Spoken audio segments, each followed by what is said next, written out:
I'm in the sunroom and I'm working on a sermon, and it'll get there. I'm working on talking to you on this Sunday about something that we need to make sure that we work at getting rid of in our life. And that's the tendency to quit, to just find when things are hard and we're going through them that the easiest thing to do is to throw up our hands and just say, whatever, I'm done, is what I hear sometimes. I'm done with this particular challenge. I'm done with this relationship. I'm done fighting these battles. And we quit. The opposite of that in the Bible and in spiritual essence is persistence. That we would be a persistent people, that when odds are against us, we decide that something is right and a course of action is right, and we're going to carry on. And truthfully, in life, we love people that have this characteristic. They are our heroes. If we're of a certain generation, we loved Rocky because he may have done it 2 or 3 films too long, but it was always nice to see him overcome with less than perfect skills, but with just determination to win. We love people in our history that persisted, a Roosevelt with his handicaps, a Lincoln who had such a poor background and upbringing, and against all odds continued to persevere to get to his goal and ended up being an important person to us. Spiritually, we love to know of people who persist. Some of my favorite people in our ministry journey have been people that have overcome things, sometimes themselves and their own tendency toward temperament or other issues that set them back, but they've worked hard at becoming better, and they've become important people in our lives that way. We admire them. We admire people who overcome illnesses, etc. You get it.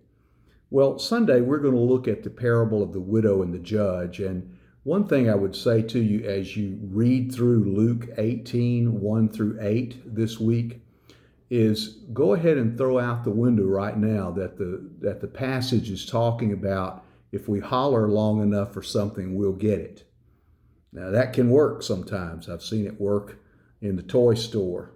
I've seen it work with grandma and grandpa. When they holler long enough for something, the children get it sometimes. But that's not the essence of this story. It's not about hollering to get our way. It's not really about God being like this judge. God is not like this judge. Let me clear that up for you right now.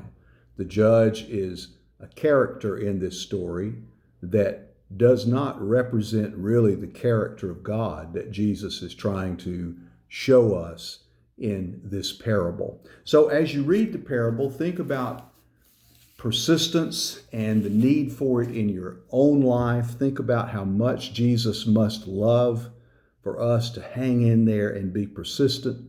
And think about cleaning out those areas where you just tend to give up. I told you last week the next Sundays are Sundays of the Lenten season, Sundays of Lent. And in our journey together, at least on Sunday mornings at 10 o'clock, I'm going to talk to you about some areas that may need some cleaning as we get ready to welcome the resurrected Christ. Our children came not long ago. We haven't had many guests here during the pandemic, as most of you have not, but our children were able to come finally. It's been a while. And while I like order, I tend to be the one in the family that really gets a little bit picky about order. I don't clean so well. I kind of get the top of everything and get chairs back straight, sweep the floor, and I think the house is clean. We did a little deep cleaning. Just went under some cushions on the sofa, in some corners, in some dark corners of the house, and yuck. There are some treasures that can be found when you clean deeply. We found some coins, some hairpins that could still be used, a couple of toys that the grandchildren had left, something the dog had left. But we also just found so much crud that we didn't need in our house. I hate to tell you, I won't even describe the things we found under sofa cushions, under the bed, in the corners.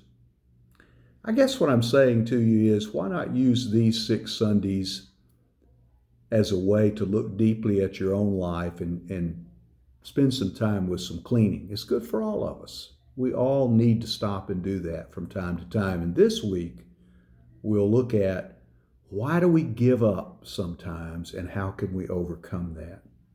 You have a great week. If you're able to come Sunday, I can't wait to see you. And if this is your best way to worship, then God bless you. Use this virtual tool and stay well and safe.